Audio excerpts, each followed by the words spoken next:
News Kannada ವಾಹಿನಿಗೆ ಸ್ವಾಗತ. ನಮ್ಮವರೇ ಬೆಂಗಳೂರನ್ನ ಅವಹೇಳನ ಮಾಡುತ್ತಿದ್ದಾರೆ. ಹೊರ ದೇಶದವರಿಗೆ ಹೊರ ಜನರಿಗೆ ಬೆಂಗಳೂರಿನ ಬಗ್ಗೆ ಏನನ್ನು ಬಿಂಬಿಸಲು ಹೊರಟಿದ್ದೀರಿ ಎಂದು ಬಿಜೆಪಿಯವರನ್ನ ಗೃಹ ಸಚಿವ ಡಾಕ್ಟರ್ ಜಿ ಪರಮೇಶ್ವರ್ ಅವರು ಪ್ರಶ್ನಿಸಿದ್ದಾರೆ. ಸದಾಶಿವನಗರದ ತಮ್ಮ ನಿವಾಸದ ಬಳಿ ಸುದ್ದಿಗಾರರೊಂದಿಗೆ ಮಾತನಾಡಿದ ಅವರು, ಡಿಕೆ ಶಿವಕುಮಾರ್ ಅವರು ಬ್ರ್ಯಾಂಡ್ ಬೆಂಗಳೂರು ಮಾಡುವುದಾಗಿ ಅನೇಕ ಸಲ ಹೇಳಿದ್ದಾರೆ. ಇದಕ್ಕೆ ನಿಗದಿತವಾದ ಕಾರ್ಯಕ್ರಮವನ್ನು ಕೂಡ ಹಾಕಿಕೊಂಡಿದ್ದಾರೆ. ಎಲ್ಲರ ಆಡಳಿತಾವಧಿಯಲ್ಲಿಯೂ ಕೂಡ ಮಳೆಗಾಲದಲ್ಲಿ ರಸ್ತೆ ಗುಂಡಿ ಬೀಳುವುದು, ಚರಂಡಿಯಲ್ಲಿ ಕಸ ತುಂಬಿಕೊಂಡು ಫ್ಲಡ್ ಆಗಿದೆ. ಅದನ್ನ ಆಧರಿಸಿ ಬೆಂಗಳೂರಿನ ಬಗ್ಗೆ ಕೆಟ್ಟದಾಗಿ ಬಿಂಬಿಸುವುದು ಸರಿಯಲ್ಲ ಎಂದರು. ಉಡ್ತಾ ಬೆಂಗಳೂರು ಬ್ರ್ಯಾಂಡ್ ಬೆಂಗಳೂರು ಅಲ್ಲ, ಗುಂಡಿ ಬೆಂಗಳೂರು ಅನ್ನೋದು ಹೊರ ದೇಶದವರಿಗೆ ಏನು ಚಿತ್ರಣ ಬಿಂಬಿಸಲು ಹೊರಟಿದ್ದೀರಿ? ನಮ್ಮ ಮೇಲೆ, ನಮ್ಮ ಸರ್ಕಾರದ ಮೇಲೆ ಆರೋಪಿಸಲಿ. ತಪ್ಪುಗಳು ಇದ್ರೆ ಸರಿಪಡಿಸಿಕೊಳ್ತೀವಿ. ಜವಾಬ್ದಾರಿಯುತವಾಗಿ ನಡೆದುಕೊಳ್ಳದಿದ್ರೆ ನೀವೇ ಬೆಂಗಳೂರಿಗೆ ಕೆಟ್ಟ ಹೆಸರು ತರ್ತಾ ಇದ್ರಿ ಅಂತ ಎಚ್ಚರಿಸಿದ್ರು. ಅನೇಕ ವಿಚಾರಗಳ ಬಗ್ಗೆ ಬಿಜೆಪಿಯವರು ಇಲ್ಲ ಸಲ್ಲದ ಹೇಳಿಕೆಗಳನ್ನ ನೀಡುತ್ತಿದ್ದಾರೆ. ಸರಿಯಾದ ಸಂದರ್ಭದಲ್ಲಿ ಉತ್ತರಿಸಲಾಗುತ್ತೆ. ಏನಾದರೂ ನಿರ್ದಿಷ್ಟವಾಗಿ ಹೇಳುವುದಿದ್ರೆ ಹೇಳಿ. ಬೆಂಗಳೂರಿನ ಕಾನೂನು ಸುವ್ಯವಸ್ಥೆ ನೋಡಿಕೊಳ್ಳಲು ಪೊಲೀಸ್ ಕಮಿಷನರ್ ಇದ್ದಾರೆ, ಪೊಲೀಸ್ ಇಲಾಖೆ ಇದೆ. ಅವರಿಗೆ ತಿಳಿಸಿದ್ರೆ ಕ್ರಮ ತೆಗೆದುಕೊಳ್ತಾರೆ. ಇದಕ್ಕೆ ಸಂಬಂಧಪಟ್ಟ ಅಧಿಕಾರಿಗಳು ಸ್ಪಂದಿಸದಿದ್ರೆ ಅವರ ವಿರುದ್ಧ ಕ್ರಮ ಜರುಗಿಸ್ತೀವಿ. ಹೇಳಿಕೆಗಳಿಂದ ಪರಿಹಾರ ಕಂಡುಕೊಳ್ಳಲಾಗುವುದಿಲ್ಲ ಎಂದರು. ಮುಖ್ಯಮಂತ್ರಿಯವರು ಪ್ರಧಾನಮಂತ್ರಿಯವರಿಗೆ ಬರೆದ ಪತ್ರ ಮೇ 21ರಂದು ತಲುಪಿದೆ ಎಂಬುದಾಗಿ ವಿದೇಶಾಂಗ ಸಚಿವರು ಹೇಳಿದ್ದಾರೆ. ಮುಖ್ಯಮಂತ್ರಿ ಅವರು ಬರೆದಿದ್ದ ಪತ್ರ ವಿಚಾರವನ್ನ ಪ್ರಧಾನಮಂತ್ರಿ ಕಚೇರಿಯವರು ವಿದೇಶಾಂಗ ಇಲಾಖೆ ಕಚೇರಿಗೆ ತಿಳಿಸಿಲ್ಲ ಎಂಬುದು ಗೊತ್ತಾಗುತ್ತೆ. ಪತ್ರಕ್ಕೆ ಪ್ರಧಾನಮಂತ್ರಿಗಳ ಕಚೇರಿಯಲ್ಲಿ ಬೆಲೆ ಸಿಗಲಿಲ್ವಾ, ವಿದೇಶಾಂಗ ಇಲಾಖೆ ಕಚೇರಿಗೆ ತಿಳಿಸಿಲ್ಲ ಎಂಬುದು ಸ್ಪಷ್ಟವಾಗಿ ಗೊತ್ತಾಗ್ತಾ ಇದೆ. ಯಾವ ರೀತಿ ಕೇಂದ್ರ ಸರ್ಕಾರ ಕೆಲಸ ಮಾಡ್ತಾ ಇದೆ ಅನ್ನೋದನ್ನ ಇದರಿಂದ ಅರ್ಥೈಸಿಕೊಳ್ಬೇಕು ಎಂದರು. ಪ್ರಜ್ವಲ್ ರೇವಣ್ಣನ ರಾಜತಾಂತ್ರಿಕ ಪಾಸ್ಪೋರ್ಟ್ ರದ್ದಾದ ಬಳಿಕ ದೇಶಕ್ಕೆ ವಾಪಸ್ ಆಗಬೇಕಾಗಿದೆ. ಆ ದೇಶದವರು ಇಟ್ಟುಕೊಳ್ಳಲು ಆಗುವುದಿಲ್ಲ. ದಾವಣಗೆರೆಯ ಘಟನೆಯ ಕುರಿತು ಪ್ರತಿಕ್ರಿಯಿಸಿ, ದೂರು ಇದ್ದ ಹಿನ್ನೆಲೆ ಆತನನ್ನ ಪೊಲೀಸರು ಠಾಣೆಗೆ ಕರೆತಂದಿದ್ದಾರೆ. ಆತನಿಗೆ 7 ನಿಮಿಷದೊಳಗೆ ಆರೋಗ್ಯ ಸಮಸ್ಯೆ ಕಾಣಿಸಿಕೊಂಡಿದೆ. ಅದಕ್ಕೆ ಅವರು ಪೊಲೀಸರು ಹೊಡೆದು ಸಾಯಿಸಿದ್ದಾರೆ ಎಂದು ಆರೋಪಿಸಿ ಪ್ರತಿಭಟನೆ ನಡೆಸಿ ಠಾಣೆಗೆ ನುಗ್ಗಲು ಯತ್ನಿಸಿದ್ದಾರೆ ಎಂದರು. ಮರಣೋತ್ತರ ಪರೀಕ್ಷೆಯಲ್ಲಿ ಸತ್ಯಾಂಶ ಗೊತ್ತಾಗುತ್ತೆ. ವರದಿ ಬಂದ ನಂತರ ಮುಂದಿನ ಕ್ರಮ ತೆಗೆದುಕೊಳ್ಳಲಾಗುತ್ತೆ. ಘಟನೆಯಲ್ಲಿ ಪೇದೆಯೊಬ್ಬರು ಗಾಯಗೊಂಡಿದ್ದಾರೆ ಎಂದರು. ರೌಡಿಸಂ ಮಾಡುವವರನ್ನ ಸುಮ್ಮನೆ ಬಿಡುವುದಿಲ್ಲ. ಪೊಲೀಸರು ಠಾಣೆಗೆ ಬಂದು ಧಮಕಿ ಹಾಕುವರ ಬಗ್ಗೆ ಮೃದು ಧೋರಣೆ ತೋರಿಸಲು ಆಗುತ್ತಾ? ಪೊಲೀಸರ ತಲೆ ಕತ್ತರಿಸ್ತೀವಿ ಅನ್ನುವರನ್ನ ಬಿಡುವುದಕ್ಕೆ ಆಗುತ್ತಾ? ಅಂತವರ ಮೇಲೆ ಕಾನೂನಿನಲ್ಲಿ ಇರುವ ಅವಕಾಶದಂತೆ ಕ್ರಮ ಜರುಗಿಸಲಾಗುತ್ತೆ. ಡಿಜೆ ಹಳ್ಳಿ, ಕೆಜಿ ಹಳ್ಳಿ ಮಾದರಿ ಮಾಡ್ತೀವಿ ಅಂದಿರುವುದು ಗಮನಕ್ಕೆ ಬಂದಿದೆ. ಮುಲಾಜಿಲ್ಲದೆ ಕಾನೂನು ಕ್ರಮ ತೆಗೆದುಕೊಳ್ತೀವಿ ಎಂದರು. ಶಾಸಕ ಹರೀಶ್ ಪೂಂಜಾರನ್ನ ಬಂಧಿಸಿ ಠಾಣೆ ಜಾಮೀನಿನ ಮೇಲೆ ಬಿಡುಗಡೆ ಮಾಡಲಾಗಿದೆ. ಪೊಲೀಸರು ದೋಷಾರೋಪಣಾ ಪಟ್ಟಿ ಸಲ್ಲಿಸಿದ್ದಾರೆ. ಪ್ರಕರಣ ಜನ ಪ್ರತಿನಿಧಿಗಳ ವಿಶೇಷ ಕೋರ್ಟ್ ಮುಂದೆ ಬರುತ್ತೆ ಎಂದರು.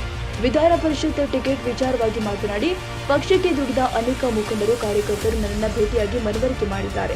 ನನಗಿರುವ ಅನುಭವ ಮತ್ತು ನನ್ನ ಅಭಿಪ್ರಾಯವನ್ನ ಪಕ್ಷದ ಅಧ್ಯಕ್ಷರಿಗೆ ಮತ್ತು ಮುಖ್ಯಮಂತ್ರಿಯವರಿಗೆ ತಿಳಿಸ್ತೀನಿ. ಅಂತಿಮವಾಗಿ ಹೈಕಮಾಂಡ್ ನಿರ್ಧಾರ ತೆಗೆದುಕೊಳ್ಳುತ್ತೆ ಎಂದರು. ಅವ್ರ ಮೇಲೆ ಕಂಪ್ಲೇಂಟ್ ಇತ್ತು ಅಂತೇಳಿ ಅವ್ರನ್ನ ಪೊಲೀಸ್ ಸ್ಟೇಷನ್ಗೆ ಕರ್ಕೊಂಡು ಬಂದಿದ್ದೀನಿ. ಕರ್ಕೊಂಡು ಬಂದಾಗ ಒಂದು 7 ನಿಮಿಷ ಅವರು 7 ಮಿನಿಟ್ಸ್ ಒಳಗಡೆ ಅವನಿಗೆ ಏನಾಗಿದೆ ಆರೋಗ್ಯದ ಇದು ಆಗಿ ಅವ್ರು ತೀರ್ಕೊಂಡಿದ್ದಾರೆ. ಅದಕ್ಕೆ ಅವರು ಪೊಲೀಸ್ನವರೇ ಹೊಡೆದು ಸಾಯಿಸಿದ್ದಾರೆ ಅನ್ನುವಂಥ ರೀತಿಯಲ್ಲಿ ಪ್ರತಿಭಟನೆ ಮಾಡಿ ಪೊಲೀಸ್ ಸ್ಟೇಷನ್ ನುಗ್ಗೋದಕ್ಕೆಲ್ಲ ಪ್ರಯತ್ನ ಮಾಡಿ ಅದಕ್ಕೆ ಅವರು ಬೇರೆ ಇದೆಲ್ಲ ಸಿಕ್ಕಿದ್ದಾರೆ. ಅದು ಪೋಸ್ಟ್ ಮಾರ್ಟಮ್ ಗೊತ್ತಾಗ್ತದೆ ಏನು ಯಾಕೆ ಸತ್ತಿದ್ದಾರೆ. ಪೊಲೀಸ್ ಪೇದೆಗೂ ಗಾಯ ಆಗಿದೆ ಅಂತ ಸರ್. ಅದು ನ್ಯಾಚುರಲಿ ಕಲ್ತೂರಾಟ ಮಾಡಿದಾಗ ಅಲ್ಲಿರೋರಿಗೆಲ್ಲರಿಗೂ ಕೂಡ ಗಾಯಗಳಾಗ್ತವೆ. ಅದನ್ನು ಕಂಟ್ರೋಲಿಗೆ ತೊಗೊಂಡಿದ್ದಾರೆ. ಅದು ಪೋಸ್ಟ್ ಮಾರ್ಟಮ್ನಲ್ಲಿ ಏನು ವರದಿ ಬರುತ್ತೆ ನೋಡ್ಕೊಂಡು ಆಮೇಲೆ ಮುಂದುವರಿಯುತ್ತೆ. ಉಡುಪಿಯಲ್ಲಿ ಕೂಡ 2 ಗುಂಪು ಮಾರಾಮಾರಿ ಮಾಡಿರ್ತಕ್ಕಂಥ ತಲವಾರು ಹಿಡ್ಕೊಂಡು ಬೀದಿಲಿ ಸಿಕ್ಕಾಗೋದು, ಈ ಗುಂಪು ಘರ್ಷಣೆಗಳು, ಈ ರೌಡಿಸಮ್ಗಳು ಇವೆಲ್ಲ ಯಾರನ್ನು ಹೇಳಿ ಮಾಡೋದಿಲ್ಲ.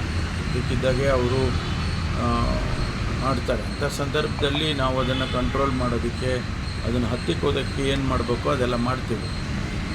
ಯಾರಿಗೂ ಕೂಡ ಅವ್ರನ್ನ ಫ್ರೀಯಾಗಿ ಓಡಾಡೋಕ್ಕೆ, ಆ ರೀತಿ ಓಡಾಡಿಕೊಂಡು ಏನು ಬೇಕೋ ಮಾಡಿಕೊಂಡು ಹೋಗ್ಬೋದು ಅನ್ನೋದಕ್ಕೆ ಬಿಡೋದಿಲ್ಲ.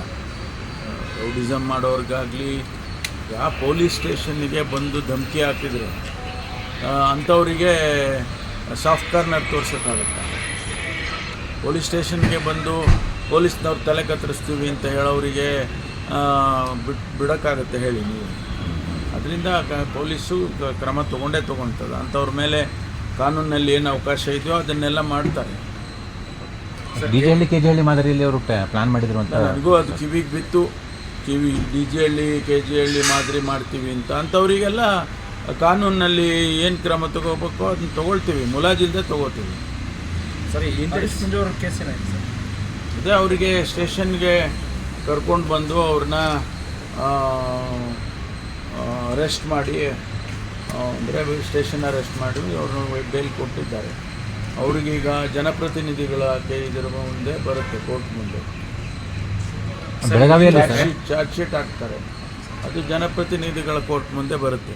ಬೆಳಗಾವಿ CM ಆಲ್ರೆಡಿ ಕೇಂದ್ರಕ್ಕೆ ಪತ್ರವನ್ನು ಬರೆದಿದೆ ಪಾಸ್ಪೋರ್ಟ್ ರದ್ದುಪಡಿಸ್ಬೇಕಂತ. ಬಟ್ ಕೇಂದ್ರ ವಿದೇಶಾಂಗ ಸಚಿವರು ಹೇಳ್ತಾ ಇರುವಂಥದ್ದು 21ನೇ ತಾರೀಕು ಮಾತ್ರ ಬಂದರೆ ನಮ್ಮ ಮನೆಗೆ ಏನು ಇಲ್ಲ, ಅದೇನು ನಾನು ಕೂಡ ಮಾಧ್ಯಮದಲ್ಲಿ ಗಮನಿಸಿದ್ದೇನೆ. ಯಾತಕ್ಕೆ ಅವರು ಆ ರೀತಿ ಹೇಳಿದರು ಅಂದರೆ ಪ್ರಧಾನಮಂತ್ರಿ ಕಚೇರಿ ವಿದೇಶಾಂಗ ಕಚೇರಿಗೆ ತಿಳಿಸಿಲ್ಲ ಅಂತ ಆಯ್ತಲ್ಲ. ಮಾನ್ಯ ಮುಖ್ಯಮಂತ್ರಿಗಳು ಬರೆದಂಥ ಪತ್ರ ಏಪ್ರಿಲ್ ತಿಂಗಳಲ್ಲೇ ಬರೆದಿದ್ದಾರೆ. ಅದು ನಮಗೆ ಬಂದೇ ಇಲ್ಲ. 21ನೇ ತಾರೀಕು ಮೇ 21ಕ್ಕೆ ಬಂದಿದೆ ಅಂತೇಳಿ ವಿದೇಶಾಂಗ ಸಚಿವರು ಹೇಳ್ತಾರೆ ಅಂದರೆ ಪ್ರಧಾನಮಂತ್ರಿಗಳ ಪತ್ರ ಏನಾಯಿತು? ಪ್ರಧಾನಮಂತ್ರಿಗಳ ಕಚೇರಿನಲ್ಲಿ ಅದಕ್ಕೆ ಯಾವುದು ಏನು ಬೆಲೆ ಸಿಗಲಿಲ್ವಾ?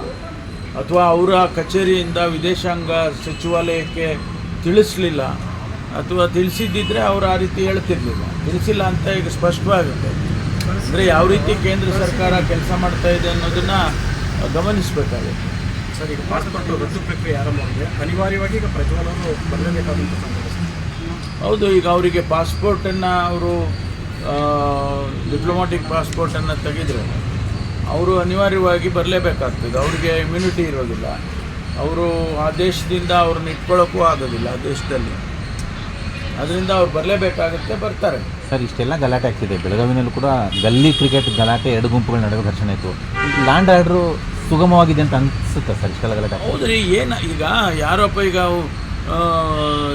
ಗಲ್ಲಿನಲ್ಲಿ ಒಂದು ಗಲಾಟೆ, ಸಣ್ಣದಾಗಿ ಗಲಾಟೆ ಆಗಿ ಅದು ದೊಡ್ಡ ಪ್ರಮಾಣಕ್ಕೆ ಆಗುತ್ತೆ. ಅದನ್ನು ಕಂಟ್ರೋಲ್ ಮಾಡೋದು ನಮ್ಮವ್ರ ಕೆಲಸ ಅಲ್ವಾ?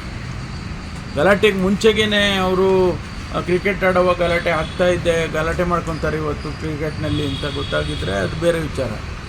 ಆ ರೀತಿ ಆಗೋದಿಲ್ವಲ್ಲ, ಅನೇಕ ಸಂದರ್ಭದಲ್ಲಿ ಆ ರೀತಿ ಆಗೋದಿಲ್ಲ. ಸರ್, ಇದು ಮಂಗಳವಾರ ಬೃಹತ್ ಪ್ರತಿಭಟನೆಯನ್ನು BJP ಅವರು ಇಟ್ಕೊಂಡಿದ್ದಾರೆ ಸರ್. ಬೆಂಗಳೂರಲ್ಲಿ ಬ್ರ್ಯಾಂಡ್ ಬೆಂಗಳೂರು ಆಗಿಲ್ಲ, ಬ್ಯಾಡ್ ಬೆಂಗಳೂರು ಆಗಿದೆ. ರಸ್ತೆ ಗುಂಡಿಗಳು ಯಾವಾಗ ಮುಚ್ತೀರಾ? ತೆರಿಗೆ ದುಡ್ಡು ಹಾಳಾಗ್ತಿದೆ, ಕಂಪ್ನಿಗಳು ಬೆಂಗಳೂರು ಬಿಟ್ಟು ಹೋಗ್ತಿದ್ದಾವೆ, ಬೆಂಗಳೂರು ಬರ್ಬಾದ್ ಮಾಡ್ತಾ ಇದ್ದಾರೆ ಕಾಂಗ್ರೆಸ್ನವರು ಅನ್ನುವಂಥ ಆರೋಪ. ಇವತ್ತು ಬೆಂಗಳೂರನ್ನು ನಾವು ಈಗಾಗಲೇ ಮಾನ್ಯ ಶಿವಕುಮಾರ್ ಅವರು ಅದು ಅನೇಕ ಸಂದರ್ಭದಲ್ಲಿ ಅವರು ಹೇಳಿಕೆ ಕೊಟ್ಟಿದ್ದಾರೆ. ಬೆಂಗಳೂರು ಬ್ರ್ಯಾಂಡ್ ಬೆಂಗಳೂರು ಮಾಡಬೇಕು ಅಂತೇಳಿ ಅವರು ಒಂದು ನಿಗದಿತವಾದಂಥ ಒಂದು ಕಾರ್ಯಕ್ರಮನ ಹಾಕ್ಕೊಂಡಿದ್ದಾರೆ. ಮಳೆಗಾಲದಲ್ಲಿ ನಿಜ, ಮಳೆಗಾಲದಲ್ಲಿ ಗುಂಡಿ ಬೀಳುತ್ತೆ. ನಾವು ಸುಮ್ಮನೆ ಅವ್ರ ಕಾಲದಲ್ಲಿ ಆಗಿರಲಿಲ್ವಾ ಅಂತಂದರೆ ಅದು ಏನೋ ಹೇಳಿಕೆ ಕೊಟ್ಟಾಗ ಆಗ್ತದೆ. ಎಲ್ಲರ ಕಾಲದಲ್ಲೂ ಕೂಡ ಮಳೆಗಾಲದಲ್ಲಿ ಗುಂಡಿ ಬೀಳೋದು ಬಿದ್ದೇ ಬೀಳುತ್ತೆ, ಫ್ಲಡ್ಡಿಂಗ್ ಆಗೇ ಆಗುತ್ತೆ. ಈ ನಮ್ಮ ಡ್ರೈನೇಜ್ಗಳು ಸರಿಯಾಗಿ ಸಮರ್ಪಕವಾಗಿ ಇರೋದಿಲ್ಲ. ಅಂಥ ಟೈಮ್ನಲ್ಲಿ ಸಿಲ್ಟ್ ತುಂಬಿಕೊಂಡಿರುತ್ತೆ, ಸಿಲ್ಟ್ ತೆಗಿಬೇಕು. ಅದಕ್ಕೆಲ್ಲ ಇದು ದೊಡ್ಡ ಕಾರ್ಯಕ್ರಮಗಳು ಇವೆಲ್ಲ.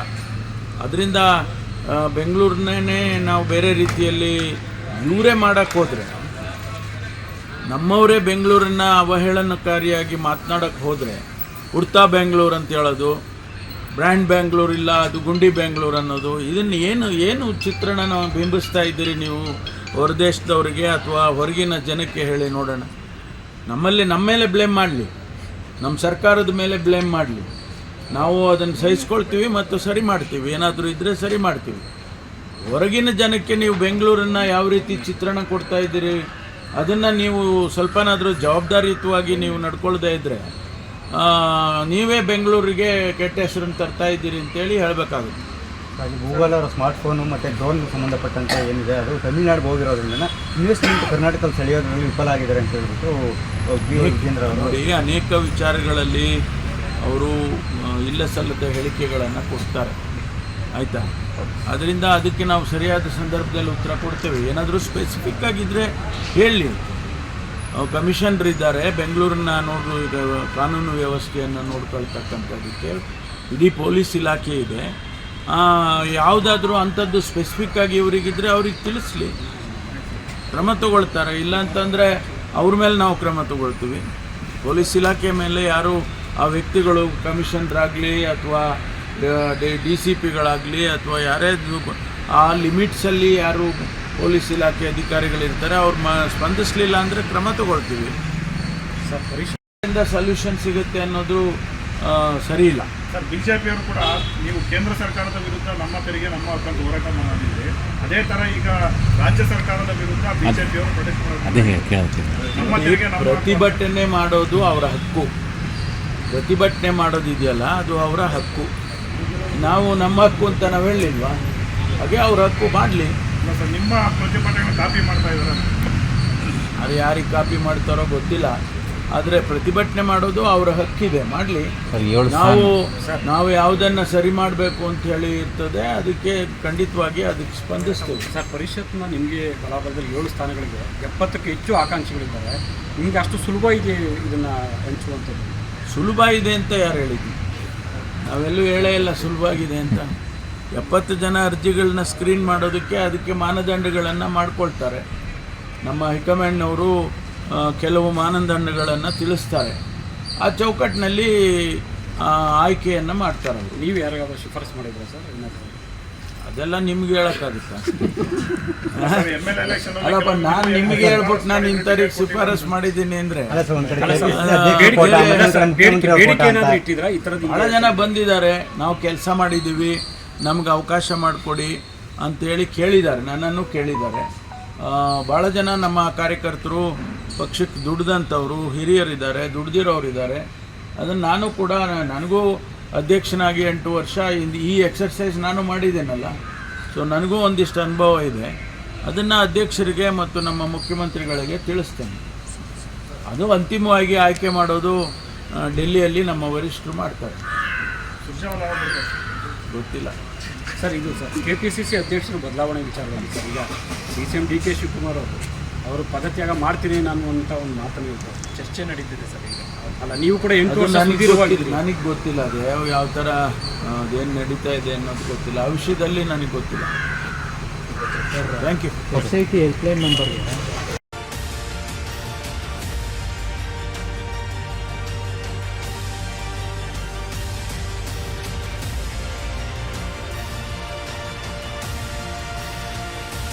ತಾಜಾ ಸುದ್ದಿಗಾಗಿ MTV ನ್ಯೂಸ್ 24/7ಗೆ ಸಬ್ಸ್ಕ್ರೈಬ್ ಮಾಡಿ ಮತ್ತು ಬೆಲ್ ಐಕಾನ್ ಅನ್ನು ಒತ್ತಿ. ತಪ್ಪದೇ ಲಿಂಕ್ ಶೇರ್ ಮಾಡಿ.